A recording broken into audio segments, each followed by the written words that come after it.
गया जिले में मां सरस्वती के चित्र के समक्ष पूजन अर्चन एवं स्वागत गीत के साथ कार्यक्रम की शुरुआत की गई। कार्यक्रम को संबोधित करते हुए डॉक्टर पवन मिश्रा ने कहा कि अब भारत का अमृत काल चल रहा है। कार्यक्रम को लेकर सांसद प्रभारी सूर्य प्रकाश पांडे ने कहा कि एक समय ऐसा था जब कुछ ही लोगों के पास गैस कनेक्शन होते थे।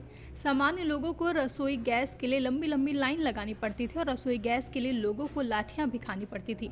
आज बहुत ही आसान तरीके से गैस मिल जा रही है। साथ ही उन्होंने विद्युत आपूर्ति व्यवस्था सहित सड़क व केंद्र और प्रदेश सरकार द्वारा चलाई जाने वाली अनेक योजनाओं पर विस्तार से अपनी बात कही और जमकर केंद्र और प्रदेश सरकार की योजनाओं का प्रचार प्रसार किया।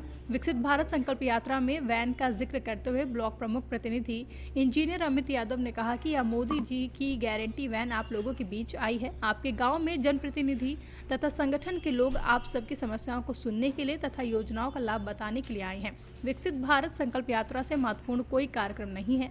सभी अधिकारी अपने गाँव में हैं ताकि गाँव के लोगों को दफ्तरों तक चक्कर न लगाना पड़े। विकसित भारत संकल्प यात्रा के तहत ग्राम पंचायत कपिया ग्रांट में कई कार्यक्रमों का आयोजन किया गया। कार्यक्रम का क्या उद्देश्य है और किन किन योजनाओं की जानकारी दी गई? जी, जैसा कि विकसित भारत संकल्प यात्रा नाम से ही इसमें प्रकट होता है कि माननीय प्रधानमंत्री आदरणीय श्री नरेंद्र मोदी जी की दूरदर्शिता कि 2047 में जब भारत अपनी आज़ादी का 100वां वर्षगांठ मना रहा हो तब यह भारत विकसित राष्ट्र बन चुका हो। उस संकल्प के लिए केंद्र सरकार द्वारा और हमारी राज्य सरकार द्वारा जो विभिन्न योजनाएं चल रही हैं उन योजनाओं को हम अपने स्थानीय जन तक पहुंचाने का कार्य कर रहे हैं और यहाँ पर विभिन्न विभागों के अधिकारी अपने अपने विभागों के अंतर्गत जो योजनाएं चल रही हैं और उनका जो लाभ है, यदि कोई लाभार्थी छूट गया है या किसी प्रकार की कोई त्रुटि आई है तो उससे संबंधित अपना जानकारी के साथ साथ उन समस्याओं को दूर करने का कार्य कर रहे हैं। विकसित भारत संकल्प यात्रा के तहत यहाँ यात्रा कपिया ग्रांट में पहुंची है। यहाँ किन किन योजनाओं की जानकारी लोगों को दी गई है? आज ग्राम पंचायत कपिया ग्रांट में विकसित भारत संकल्प यात्रा के तहत गांव की सभी योजनाओं की जानकारी यहां के जनमानस को दी गई।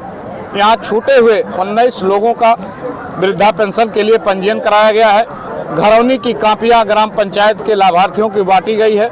किसान सम्मान निधि न पाने वाले 6 लोगों का भी पंजीयन किया गया है। निःशुल्क रूप से स्वास्थ्य विभाग का स्टॉल लगा हुआ है, उसमें शुगर ब्लड प्रेशर का निःशुल्क चेकअप, सभी संक्रामक बीमारियों की दवाइयां बांटी गई हैं। और इसी के साथ साथ आंगनबाड़ी ICDS से जुड़े कुपोषित बहनें या कुपोषित बच्चों के लिए यहाँ पोषित आहार की व्यवस्था है तथा जिन बच्चों का टीकाकरण अभी तक नहीं हो पाया था उनका टीकाकरण भी कराया गया है। कहने का अर्थ साफ साफ है, ग्राम पंचायत में चलने वाली सभी योजनाओं की 100% यहाँ जानकारी दी गई और छूटे हुए पात्र लाभार्थियों का पंजीयन करके उन्हें लाभ दिलाने का पूरा प्रयास किया गया। सिद्धार्थनगर से सी न्यूज़ संवाददाता सुशील कुमार खेतान की रिपोर्ट। फिलहाल के लिए